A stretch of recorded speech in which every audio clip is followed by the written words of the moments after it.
Hey, it's Joe Solari, and welcome back to the Business of Writing. Today, I have a special guest, Michelle Campbell-Scott. How are you, Michelle? I'm good. How are you, Joe? Very good, very good. So, before we get into your background, let me kind of set the stage how we got to this point. So, as part of writing Advantage, you were on my mailing list, and Yep. I can't remember what mail it was, but you came and put your foot down and you said, if you're writing a nonfiction book, are you going to have an index? I did. And I was like, I would love to have one. And while I was like Googling things, you wrote again and said, I want to help you, which I am eternally grateful for, because I think you made this book step up to a whole nother level. So thank you again. And why don't we then just, why don't you tell people a little bit about yourself and why you're so adamant that you have to have indexes in books? Okay. My background, briefly, I'd always been passionate about books. I was always a big reader. I was always very interested in reading and in writing. And so I started in public relations because that was a foot in the door to a writing career without having to study to be a journalist. So it was a lazy person's way almost of getting into an industry and then learning once I was in. So that was cool. And I went a little bit into advertising as well. I was a media buyer for a while. And then later on, I became a teacher, and I was in teaching and training while my children were growing. It fitted in with my lifestyle. Always continued writing, always interested in that. I wrote books and courses for other people. And eventually, I just missed the Kindle boom year. So I plucked up the courage to put my own books out, two out in that year, in 2012. So I think the big Kindle boom was 2011. So I just rode the end of that wave. And I did okay, but I was looking for ways to improve. We're always trying to get better and get more professional, aren't we? And what kind of books were those, so people have a frame? Okay, the first one was on a hobby I had on aquaponics. So there weren't many books for beginners on aquaponics. So I put one together, just very basics, just to test the waters, because I had been submitting another book, a fiction, a children's middle grade, to publishers. And I'd had, good but bad feedback. Yes, this is all right, but we don't want it, that kind of thing. Yeah. And fortunately, I got to know somebody who was a hybrid author. So she said, the books that I have on Kindle, she was only on Kindle at that point, have made me more in a month than I made the whole of last year with my traditionally published books. So of course, there was I stopped sending it to publishers and I published that myself. So that was my first fiction. And it was great. I loved it. I loved being in control of the whole cycle. That was great. So I'm very committed to being an indie, but I am a perfectionist, and I have that. I remember doing a personality test, and it said I had one of those blue chip personalities. I should drive a Mercedes. I've never been able to afford one, but that kind of personality where you want things that are quality, are good in terms of safety standards and all that kind of thing. And I thought, wow, I can apply that to my books. I want them to be the best they can be. Now, it's foolish to try and get perfection because we can't do it, but we make them the best we can. So I kept on studying. And one of the ways I found to promote my own books was through the website Goodreads. Then it was a independently owned site. I didn't know how to use it. So I spent the Christmas holidays, because I was still teaching at the time, Christmas holidays, assisted by my daughter, sussing it out, getting to know it, going through all the help files, trying to find everything we could to find how to use it as an author. And by the time I'd done it, I said, this information is really valuable. Let's make it into a book. I published that in February 2013. And about 3 weeks later, Amazon bought Goodreads, and it just hit every headline in the world. And my book sales just went catastrophically high. Joanna Penn mentioned it on the Creative Pen, and there was just, and I thought, oh, well, this is it. I've hit the big time. Well, no, you have one book that does really well, and then the next one goes really flat, and you're back to the drawing board. You know, that's what it's like. But that's where I came from. So I've always had that one foot in nonfiction, one foot in fiction. In recent years, I've gone very much more to fiction. That I haven't put a lot out yet, but it's been therapeutic because I've had a lot of losses. I lost both parents within a few months of each other, and there was a lot going on, and I found fiction so therapeutic. That's why I didn't put it out. I didn't want to depress people, so I want to write cheerful stuff that entertains and cheers people up. So yeah, I'm still in both camps. But with regards to nonfiction, I remember my daughter has had a couple of jobs as a bookseller in British bookstores. And so she's very, very passionate about what a good book is. And she looked at there's one of mine. She looked at my books on the shelf and she said, I can tell straight away that's an indie because you don't have a publishing logo. And things like that really make you think. So we got together and we looked at my books on how to make them more professional.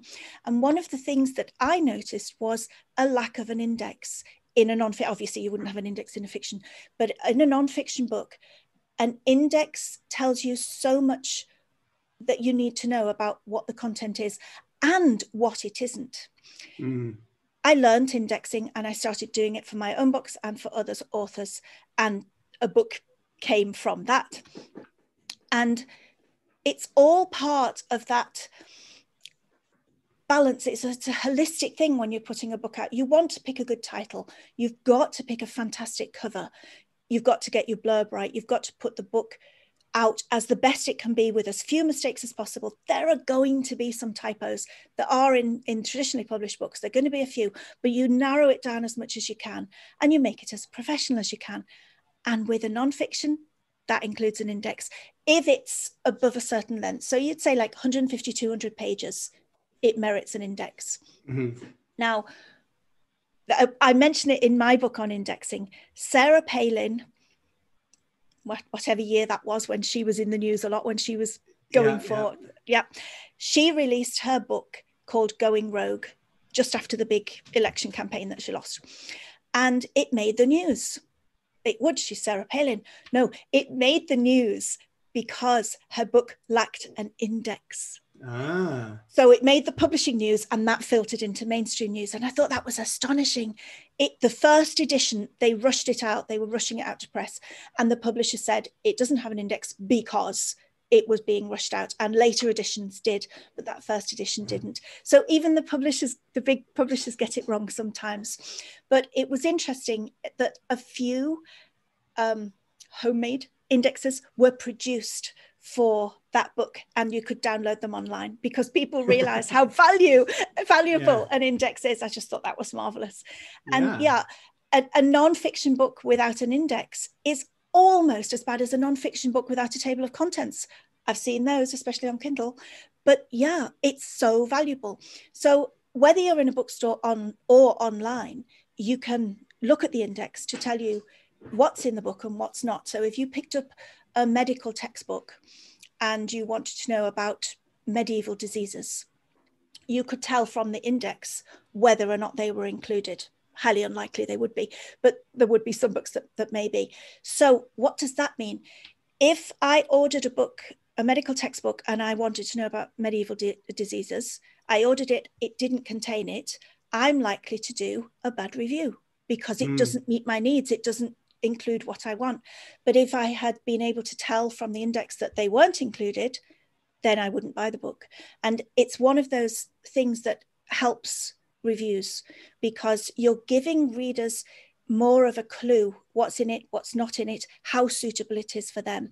And if they're buying it for the right reasons because they think it's going to contain what they want, then you're more likely to get that good review. So that's why I'm passionate about indie books that are worthy, having an index, because so many don't, even though they're fantastic. Brendan Burchard's high performance book does not have an index. I didn't email him. I didn't think, but it doesn't have an index. Now, that's a fantastic book. The work, the study that's gone into that book, it's really worthy of having an index. So I couldn't stand the fact that your book might not, because I knew it was going to be worthy of having an index. So I shoehorned my way in.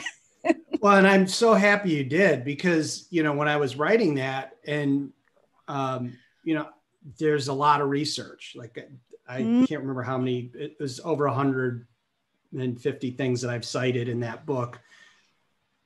Went into the weeds on a lot of psychology and, you know, behavioral economics, because that was the basis of what I was learning. And I needed to call that out so people knew where that source material was. Absolutely. And then to do something like, okay, you go through all that stuff that you learned in high school about, you know, references and footnotes and endnotes, and then not to do that next piece. Yeah. Was that, you know, I wasn't thinking about the way you kind of approached it to me.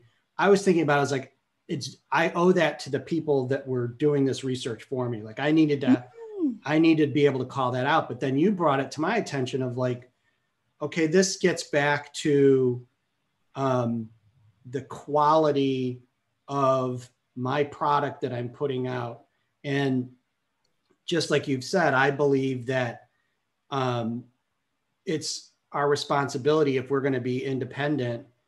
That doesn't mean we get to be lax. We have to make our product as good as or better. And I think in some respects, indie authors, especially indie fiction authors, when it comes to say book covers, they're even better, right? Like they've gone and find designers that really know how to hit the mark on a genre. And so that's where I wanted to come from. And I also think that given, you know, I was just at NINC and both Alex Newton and Dave Chesson shared data where there's now like 8 million published titles in the Kindle bookstore. You know, how'd you compete with that? Right. So like there's a lot of people putting books out, and these things that you're talking about are really good indicators for people making quick buying decisions. This isn't just about like, hey, you have to do this because this is what we do in the industry. It's about, you've got a really small amount of attention somebody's going to give a book, right? Yeah. And I'll give you a perfect example. Like when I go into a bookstore, if I'm looking at a nonfiction book and it looks interesting to me because of the cover, and I go to the table of contents to see kind of what they lay out. If something catches my eye that I want to learn, I go to the index so I can go right into that content, whatever it is, on marketing or, you know, a particular part of a biography. I want to go into that and see, does this person know what they're talking about? Or is it something I've read already? That's before I buy the book. I'm not even going to give you my money at this point. So, absolutely. Yes. I do think that there is some leverage from a purchasing occasion. It gives you the fact that you can say, I can get, you know, somebody looks at my book and they see some of the things, they're going to be, okay, this isn't just another book marketing. Hey, this is what you do for your ads kind of thing. Absolutely. And the same on Amazon as well. And other sites, of course, other sales sites are available. You can go on the looking side on Amazon on the click on the print book and go to the index. So you can see the fact that one is there is elevating your book up a notch professionally. And then they can see some content as well of the index. So yeah, I think we have to get to that professional level.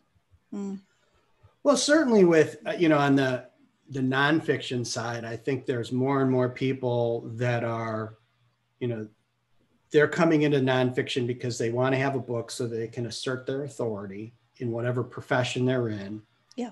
And, you know, putting aside the scammy piece of all of that, you know, the vanity press side of it, but the people that are doing it, that are putting together content, again, it gets to like, how professional do you want it to look? Exactly. And the items that you kind of mentioned, like these little nuances, like having a logo on that, and thinking about how that looks on the shelf, and what the end matters look like, and having an index. Those are all things that they're not easy, but they can be done. Yes, absolutely. It all takes time. And if you have money, you can pay someone else. But most of these things you can learn yourself. Indexing is fun. It's interesting.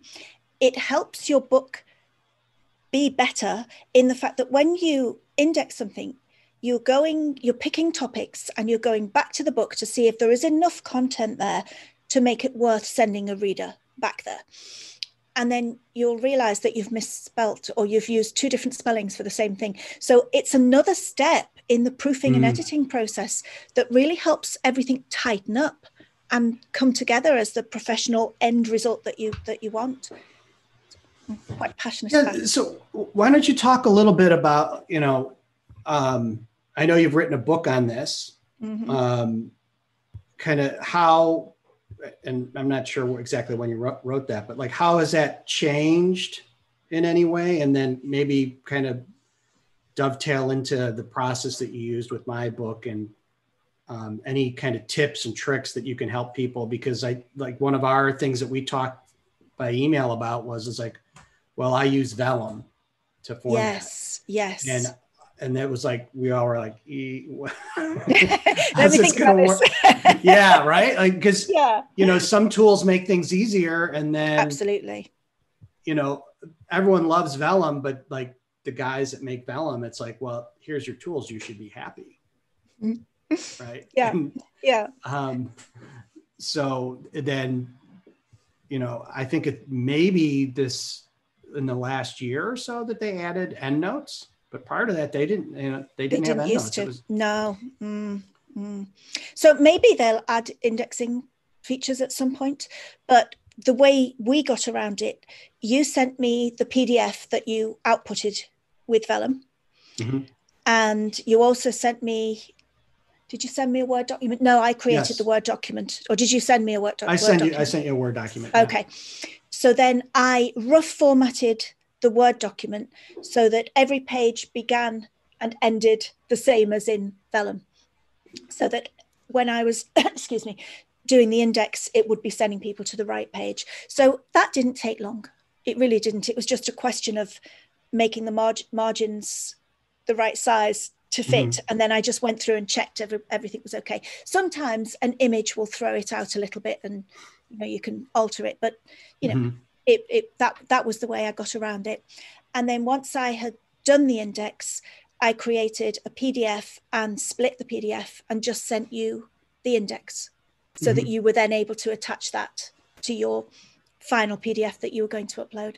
So that's saying a lot of work in a short amount of time. It actually didn't take as long as you would think. The index itself took the time, not the actual formatting and outputting. Yeah. Okay. But yeah, because when you sent that, I was like, wow, there's a lot of stuff here. Like, and then we were having some time stuff, and you're like, oh, good, now I can go back and get some more stuff.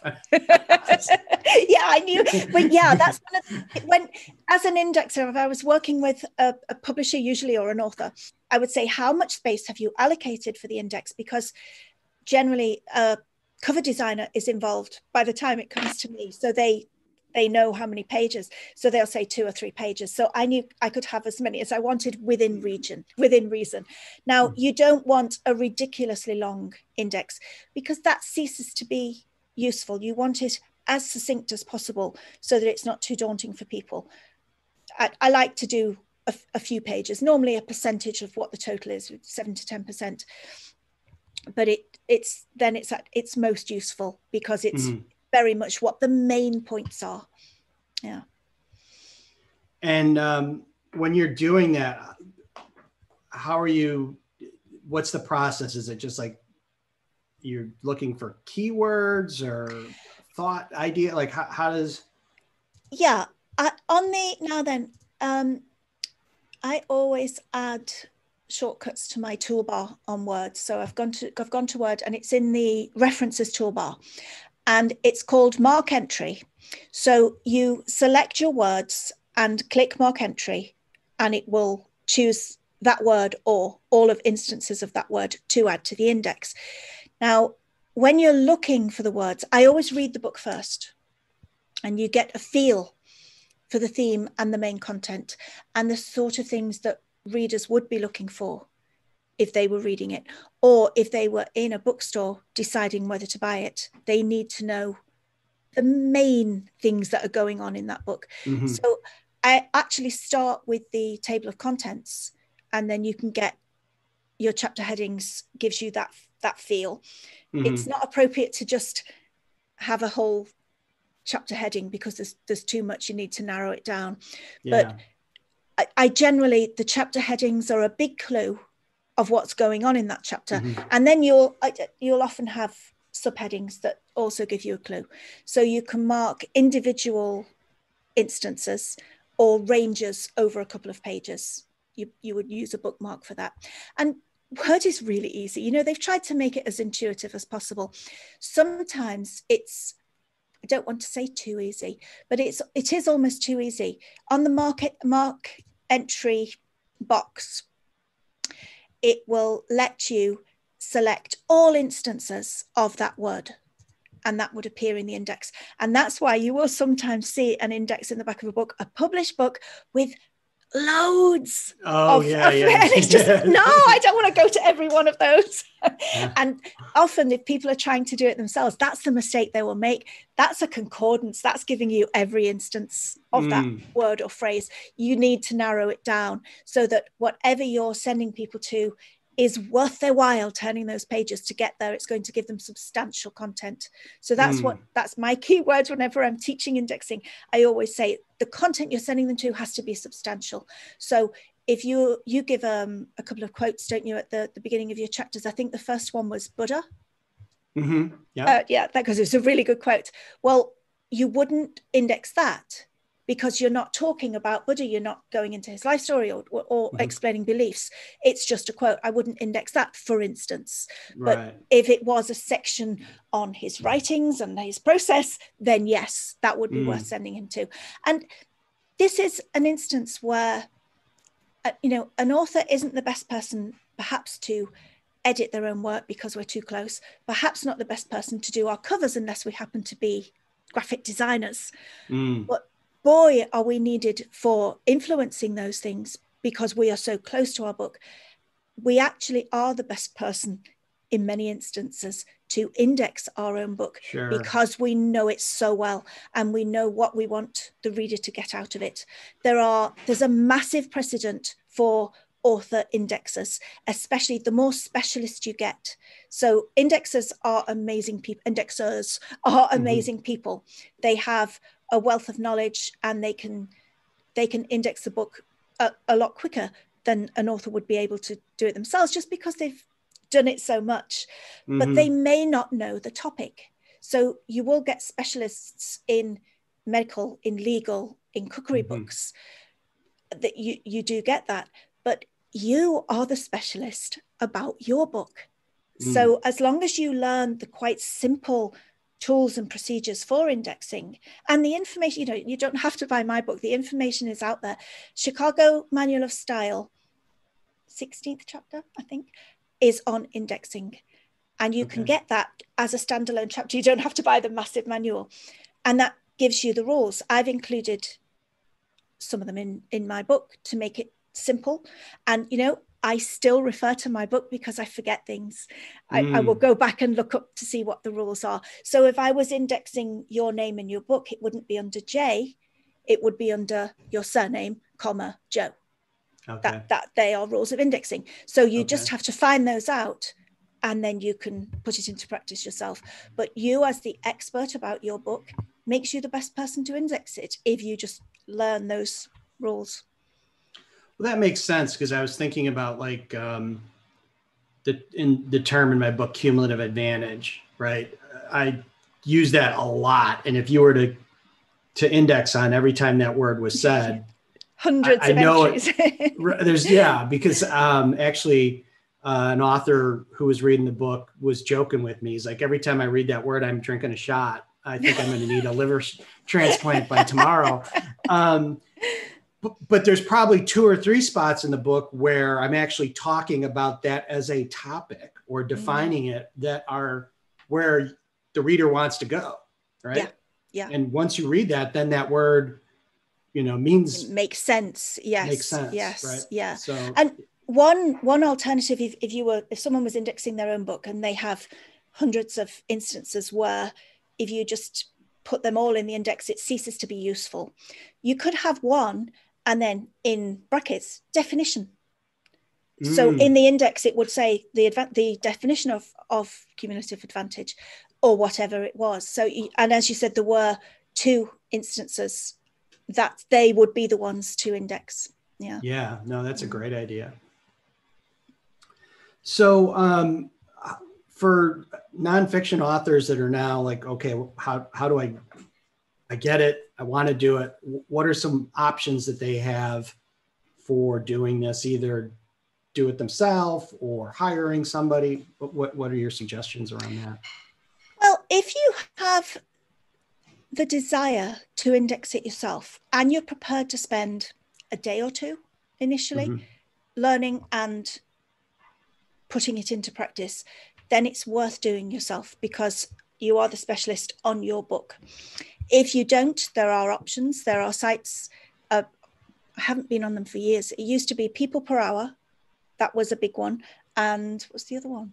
Can't remember the other one, where you could hire freelancers, specialists in various things. And I used to ply my trade on there before I got too busy.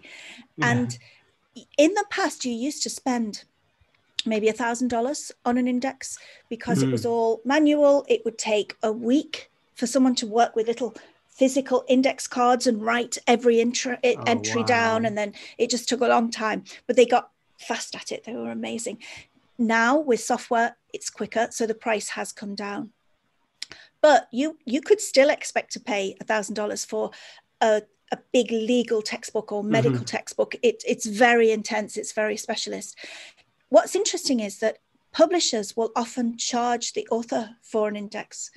They will have, they're not in-house anymore, but they will have indexes that they use, and they will take the money that they pay the indexer from the author's part of the business deal, which doesn't seem fair at all.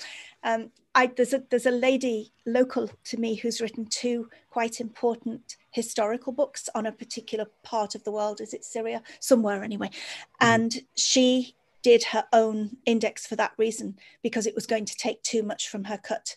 And she realized that she was capable of doing it. It was brilliant. So yeah, it is something you can learn. Now, in the book that I put out on how to do it, I wanted to make the rules succinct that you could pick up quite quickly. And I wanted to teach how to do it in Word, because that is one of the most commonly used programs. I would have done it for Mac as well, but I ruined my Mac with a cup of coffee. So I just stuck to Word. So I've become a Windows person temporarily. But it does show that you can do it yourself, because the software that we have does make it quite obvious. So if you go to the references toolbar, some people, when I've taught this in class situations, and they say, I've never seen anything in Word on indexing. And you show them that, oh, it's been there the whole time. You just haven't noticed. So it's where you would put footnotes in. It's that toolbar. And it's just as simple as selecting a word or phrase within the manuscript and clicking the mark entry button. And then I think that's an interesting point, especially, when I learned a lot of this stuff, it was back when there was index cards, right? Like in high school, writing your papers. Like, so like when I was, one of the things that I learned and discovered when I was doing this book was a add-on piece of software called Zotero. Have you ever heard of it? Yes, I have. Yes. So it was very helpful for me because what I would do is when I would do research and I would find one of these articles, I would save the stuff into Zotero, which became like an organization tool. It's actually, I think it's mainly used for people doing research. And it would put data accessed as well, wouldn't it? That was useful. Yes. And then it plugs into Word, also into Scrivener, if people are using that. Probably a bunch of other stuff too. But like, then when I wanted to add a footnote, I didn't have to go look up all that Chicago Manual of Style stuff. I just said, I want to do it Chicago Manual of Style, this edition. And then when I clicked on it, it did the rest. It went and looked it up and pulled the stuff over. Now, occasionally there was sources that didn't have all the information in there, but I think that, to your point, this stuff's a lot easier than you might think if you just take a little time to see what those tools are and try them out. Yes, exactly. And it doesn't actually take as long as you think. It seems daunting at first until you actually start walking in it and you realize you can do it. So here's a kind of question on that. So if I'm a writer and I'm writing my manuscript, is there something I could do either to make my own life easier or my indexer's life easier while I'm writing, like by highlighting certain words or?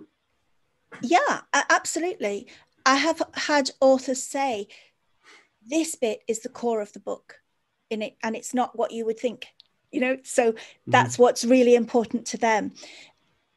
Generally, an indexer, even who doesn't know your topic and has never read your book, will come up with an index that is okay because they read it through and they realize what's important from the fact that you've gone into detail on certain things or you've given it a subheading. But it's perfectly within your rights to say, could you add this too? Or I don't need that in the index. That's fine. As far as the writing is concerned, you don't need to worry. There might be something that pops up when you're writing it that you think, this is really important. I want this in a couple of instances in the index because it relates to two different topics. And you could give them that information. So that's fine. But I think we have enough to think about when we're writing without worrying about anything extra. Sure. Yeah. Yeah. Well, Michelle, this has been awesome. Before we kind of go off, maybe you could share with folks where they can learn more about what you're doing on your fiction side, as well as if they're specifically interested in going to the next level with indexing, maybe where they can find your books or some other resources that you think are worth looking at. Okay. I'm on Amazon as Michelle Campbell-Scott under my nonfiction mainly. And I'm switching my branding since I read a fabulous book by one Joe Solari because I realized, your whole thing about treat it like a business. I was treating it like I wanted to be a starving artist in an attic, and I realized I needed to get my branding together and start becoming more professional, really, in terms of that. So paring it down, I've come up with some branding for my children's fiction. I've got another book coming out soon, and so that's not up and running yet. So I'm still under Michelle Campbell-Scott for my nonfiction, though. And I'm on Amazon, and I've gone wide as well, so just under my name. I'm also on Udemy, however you say it, I think. Yeah. At Udemy, as Michelle Campbell-Scott. I've got 5 or 6 courses on there, and the indexing course is coming soon. I think the end of November, something like that. But the book is quite affordable.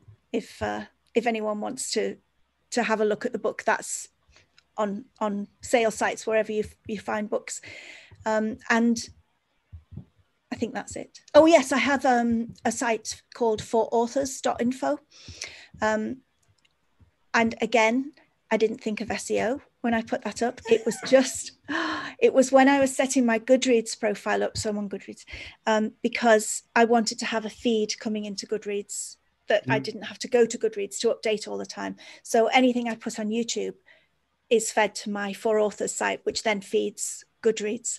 So there's some downloads on there from books and pointers as well. Okay. And we'll put all those links in the YouTube and the show notes so people can not have to dig around and find those things. They can just go. Yeah, you're supposed to have one central location with everything, aren't you? That's when you treat your writing like a business. Yeah, it helps. Well, yeah. And I hope a lot of people, when they're reading this book, they come away with it also that like this whole branding and community thing is supposed to be fun, right? Like if you and helpful. It's just providing a fabulous service for people. Yeah. Well, Michelle, it's great talking. And thank you again so much for the work you did on that. You're very welcome. It was a privilege working with you on it. It was great. All right. Thanks a lot. Good to talk to you, Joe. Bye. Bye-bye.